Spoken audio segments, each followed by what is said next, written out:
Who just came in? Okay.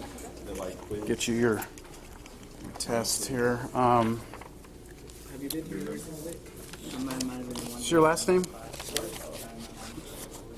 There we go. Okay. All right, so the handout that I just gave you shows the distribution kind of the grades. I combined two graphs into one here, so boy, you can't tell there's supposed to be different shaded regions to separate the quartiles. But I think you can read this and see enough. The highest grade in the class was a 104. And the reason why it's 104 is because remember that in-class quiz I gave? And then I said, forget it, we'll count this as bonus. That wound up being the bonus problem. So highest grade was 104, which I believe was a perfect exam with a correct answer on the bonus. Okay? 11 A's, no B's. No B's.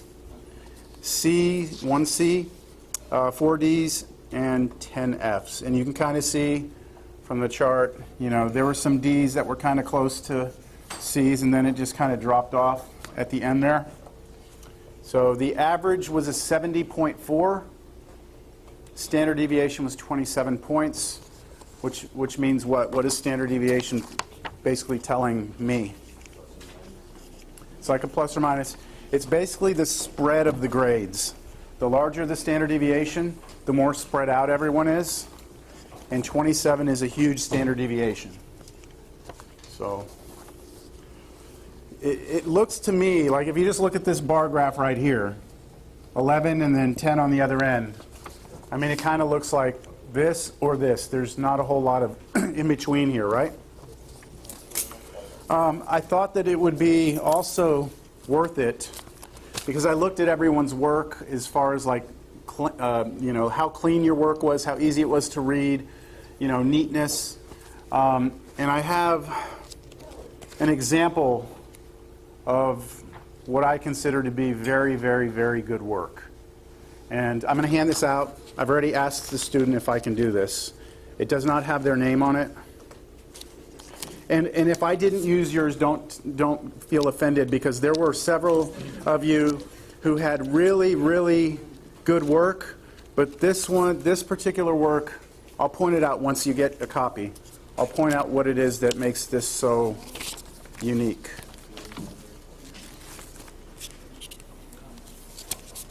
Okay, so go ahead, take some, pass these around. Now, they're not in order, okay? I was having a fight with the copier. They didn't want to put things in the proper order. But let me let everyone get a copy, and then I'll talk about it. I really don't want to eat too much time here. Everybody have a copy? Look at the page that has like half blank and then it has number 1.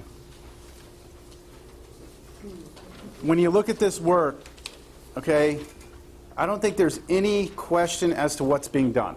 Like, everything is neat. It's actually numbered 1, 2, 3. So my eye, when I'm grading this, is going to follow. I'm going to look at number 1, number 2, number 3. That probably means the 3 different vectors. I don't know. But there's no question what the answer is, right? It's boxed. It's nice and neat, right? So maybe you don't have this neat handwriting, but that's not what it's about. Let's flip that page over. Go to number 2. Again, everything's neat. Look, they even wrote A, B, and C because there were 3 parts of the problem, A, B, and C. Very easy for me to see where to look, right? Drew their own pictures for each one of those. The sphere problem next to it, it's broken up into 3 different sections. First, the point of intersection, then the equation of the sphere, and then the very end, the vector equation of the line. I mean, that's very nice, easy for someone to read. Go to number 5, which is the tetrahedron. Notice on the picture of the tetrahedron that they actually labeled the tetrahedron A, B, C, and D, and they actually put the points there. So there's no question as to what's what. I saw a lot of people, they said A, B, C, D, but then when I went to go look at a picture, there was no A, B, C. So I don't know what your A, B, C, D is, So, I mean, there's nothing assumed in this. Everything is in detail. Let's see, there was another one. The parallelepiped one. Again, on the parallelepiped one, number 4, the sides are all labeled. So I just wanted you to see an example of what I consider to be where you want to go with it, just organizing your ideas. The neatness is also a plus, but it's not necessarily, I didn't have great handwriting when I was back in calculus, but get the ideas down clearly, all right? I hope that helps you. And what I'm going to do is, I'm going to try and maybe, I gave this person a bonus for this, okay?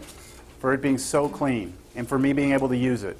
On the next mini exam, I will pick another one, but it won't be that person. Unfortunately, we have to share the wealth here. So I will pick another person for neatness, and so that way, hopefully, 8 people will get bonus for improving on their work. All right, let's get going. We have a lot to do today.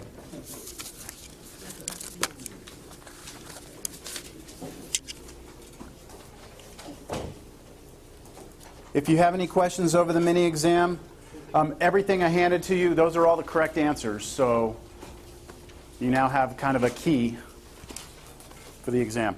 We left off last time talking about the derivatives of vector functions. And then we got to this point where we're going to have a bunch of rules. I'm going to run through these very quickly. If you have 2 vector functions, so these are vector functions. You know how we've been using R? Let's say instead of R we use U and V as 2 vector functions. Let's say that they're differentiable. So you can take the derivatives of them. C is a constant, and F is a real valued function. So F would be something like sine of x, or x squared, or e to the x. Then here are all the different properties that we have for vector functions. The first one, if we take the derivative of the sum of 2 vector functions, you can take the derivative of each one separately. That's just like in Cal 1, isn't it? If you take the derivative of a constant times a vector function. Now, what type of multiplication is this right here? That's scalar multiplication. You're allowed to just pull the constant out and take the derivative of the vector function, just like in Cal 1. So scalars come along for the ride, right? Now, this one's a little weird. You have the derivative of a, what is f of t compared to u of t here? This is a function which we call a scalar function because it's not a vector function. So this is like e to the x times a vector function which has the angled brackets, right? You have like 2 or 3 components to each one of these. If you want to take the derivative of that, it's kind of like a product rule. You see it? It's the derivative of the scalar function times the vector function plus the scalar function times the derivative of the vector function. So isn't that just like product rule? Just keep in mind, though, this derivative is a derivative of a scalar function as opposed to this, which is derivative of the actual vector function. So you have to do each component. I'm about to use this property here in just a second. This one. If you take the derivative of 2 vector functions dot product, so if you dot 2 vector functions together and take the derivative, then you get product rule again, isn't it? But instead of multiplication, these are what? Dots. And we have the same exact thing for cross products. If you would want to take the derivative of the cross product of 2 functions, then it's basically the product rule, but we're replacing product with cross product. Understand? And then the last one is a chain rule. If you take a vector function and inside of it you plug in a function, and you want to take the derivative, what you do is you take the derivative of the vector function, and inside of it you place the scalar function, and then multiply that times the derivative of the scalar function. So just know that these are all here. We might need to refer back to them.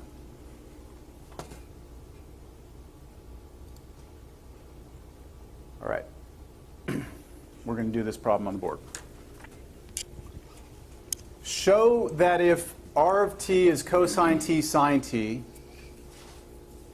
then r of t is orthogonal to r prime of t for all t. What does this draw? Unit circle? Two-dimensional or three-dimensional? Two-dimensional, right? This is going to be a two-dimensional curve. It's actually this. And what we're trying to show is that r of t, which would be some vector, right? R of t is a vector. If I plug in a t, it's a vector, isn't it? Like if I plug in 0, won't I get a vector? I plug in pi over 4, a vector. So r of t is some vector that comes from the origin out. I want to show that that vector is orthogonal to its derivative at that point. So if I draw the derivative is tangent to the circle, isn't it?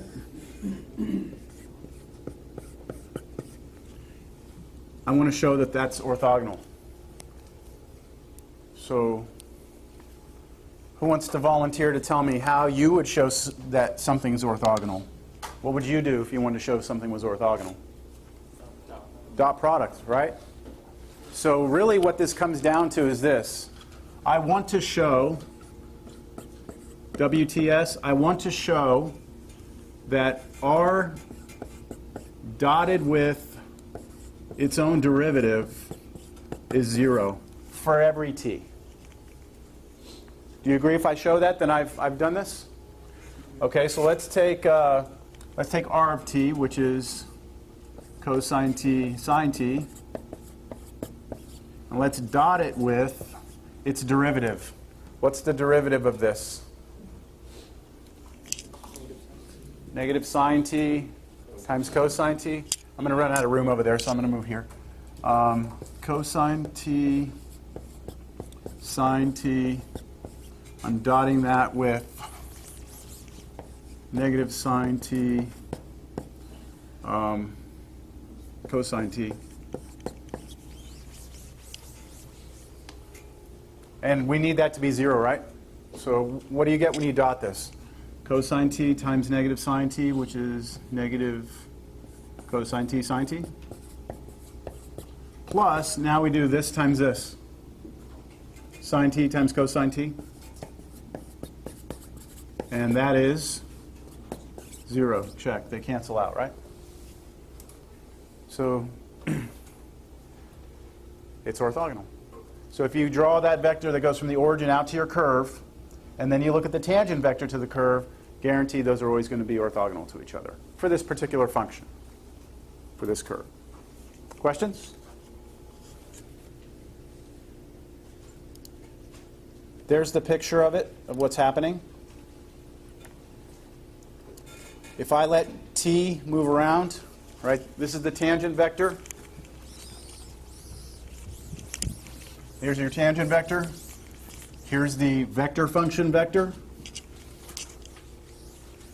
And if I start letting time elapse, it draws the circle, right? The black one's drawing the circle. The red one is just the tangent at all the points, and just notice that it always stays orthogonal to the black one.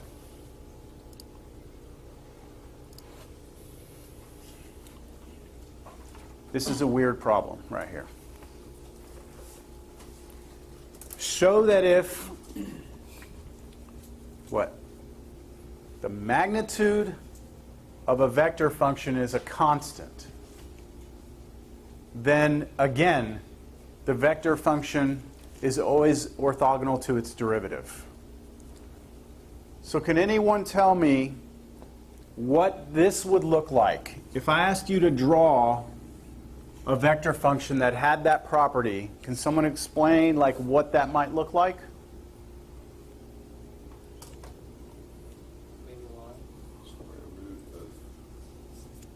I'm saying like geometrically, like picture-wise, what is it going to look like?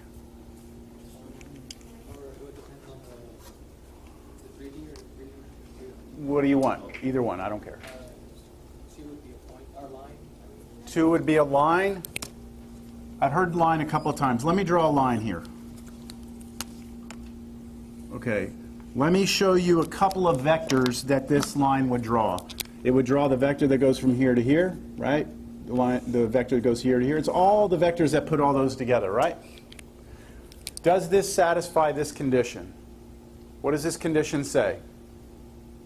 The length of the vector function at any point in time must be constant. Are these vectors, do they have the same length? It's not constant. So it can't be a line. Do you all see that? A point would be basically the zero vector, right? So I guess that could qualify, but then C would be 0. Circle? Would a circle work in two-dimensional space? If I draw vectors going out to any point on the circle, are they always going to have the same length? Absolutely. Isn't this problem almost like the problem I just asked you? In the previous problem, I gave you a circle, didn't I? And we showed that this was true? Now what we're doing is we're expanding on that. Maybe we don't need it to be just a circle. Maybe this is the only condition we need. So I agree. This is what it would look like in two-dimensional space. But how about in three-dimensional space? And don't jump to an answer yet. Think about it first. You jumped. Why can't it be a sphere?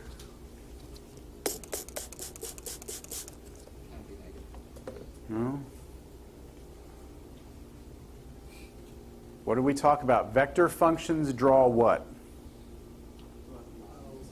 Curves. A sphere is a surface. But you're on the right track. It's any curve that lives on a sphere.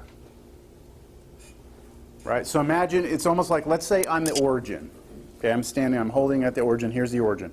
And I attach a string to a ball.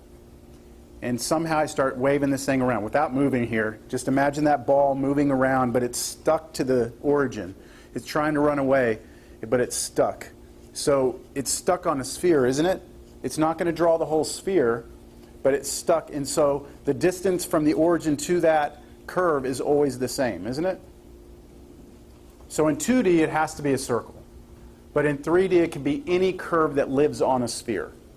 We want to show that the vector function is orthogonal to its own derivative. The way I'm going to show this is not natural at all. All right? Let me see if I can remember how to do it. Oh, okay. So watch. Check this out. Again, you would not come up with this on your own, but it's a nice application of how we can use properties of dot products and things like that to actually show, to prove a theorem. Anyone who's a math major, you'll appreciate the fact that the way you get to this answer is not obvious, and this is what math people have to do. They have to think of other ways to prove things. So tell me if you agree with this. God, these markers suck. I just pulled them out of a brand new box, too.